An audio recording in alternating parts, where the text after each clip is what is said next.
natives just over that ride. Lucius, get off of me! Nolan took a shot at them. He wasn't alone. We need to draw him away. Just let him up.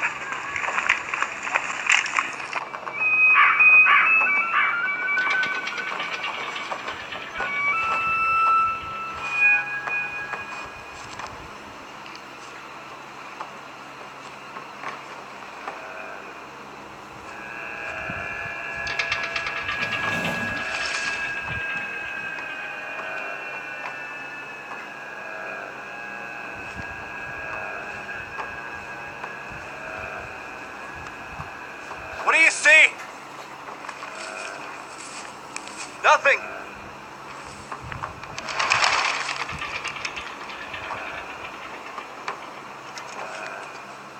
It's as if there is no life. Don't even rodent nor bird.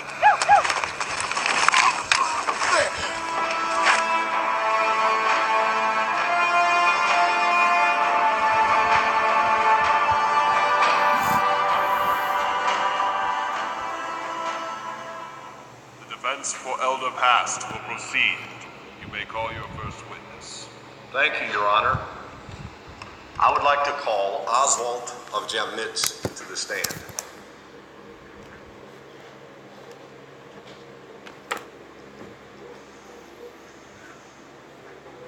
Your Honor, if I may, it appears that this witness must have overslept. Perhaps we should call on another? Someone less lazy or more punctual.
Prepare yourself, ye man of God.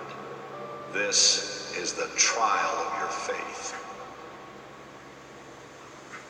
Who is she? Ask her.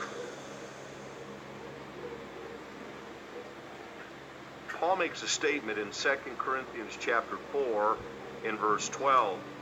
He says this, "So then, death worketh in us, but life in you."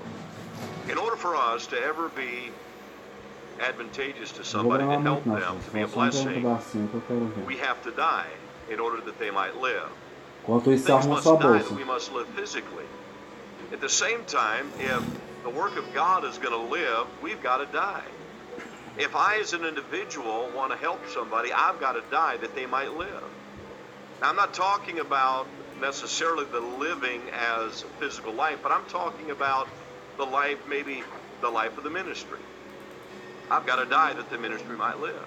If I die and I crucify certain elements of my life, I'll be able to go to the mission field, and I'll be able to preach, and I'll be able to do what God would have me to do, that those people now will have a church, a ministry, and a place to bring their family.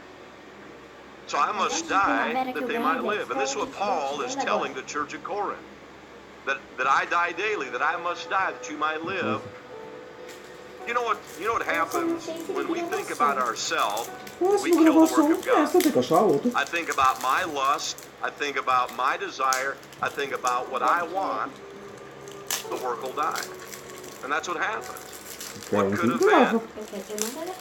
have been if God's people would understand and realize that we've got to die in order for the work to live. What could have been if God's people would stop living for themselves and start living for the cause? But if we would die, others might live. If we will submit ourselves and do what is right, crucify certain elements about us, put it to death, mortify ourselves, put ourselves to death, that others might live. And the only way that a ministry can survive is that people die.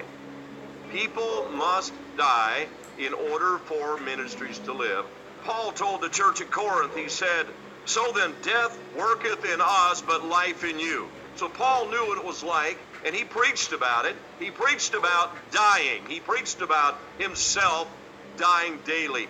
And what I'm talking about putting to death is the old man.